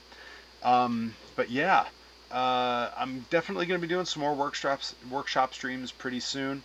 I've got a permanent camera down here that doesn't. I used to have to switch it between my gaming room and down here. It's just good to go. I've got a second ring light that just stays down here all the time, so I'll be able to do these a lot more. And yeah, I've got a lot of exciting stuff coming up. I have a Delmy figure that I need to finish up. I finished the Rip Bison. Rip Bison looks great. This is going to be a belated wedding gift for Rip Bison. Look at the detail on those boots, huh? Look at that. Looking slick. But then I also have a Delmy that we're gonna finish up. Sort of have the torso and legs here. You can see a bit, some sparkly bits on those boots. So we'll have a Delmy as well. Those are a belated wedding gift for Rip and Delmy. And I'll need to finish up my Perry figures because, you know, people love them at the merch table. I was almost out this weekend, so I mean it's a good complaint to have, but I was almost out, so got to make sure we refill those. My paint water is gross right now and not doing a great job of cleaning these brushes. But that said, thank you all so much for hanging out here on the stream. And since there's a few of us hanging out, before we go, I do think we should probably raid somebody. We can raid, I think Bobby Gilbert is live. We can raid him if you want. Or we could raid the Sumo Basho that's going on. If anyone wants to see the current Grand Sumo basho that's going on in Japan. We can raid Midnight Sumo, and you can all hop in there and say hello. What do we think? Anyone have a preference before I go? You can sound off in the chat. We can hit Bobby Gilbert or Sumo. That's who I think is on. Because I've been watching the sumo every night during my workouts. It's the best. It's my favorite sport in the world. I can't get enough of it, which is crazy. I've never been a sports guy. Yeah, let's see here. Let's see.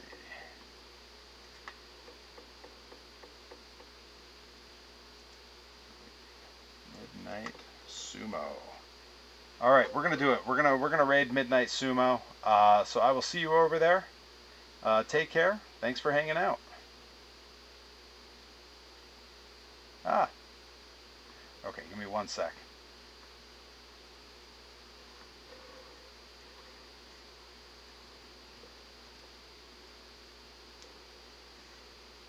We're gonna raid. It's just taking me a second to pull it up here. Usually I have this ready to go, and I did not bother with that this time.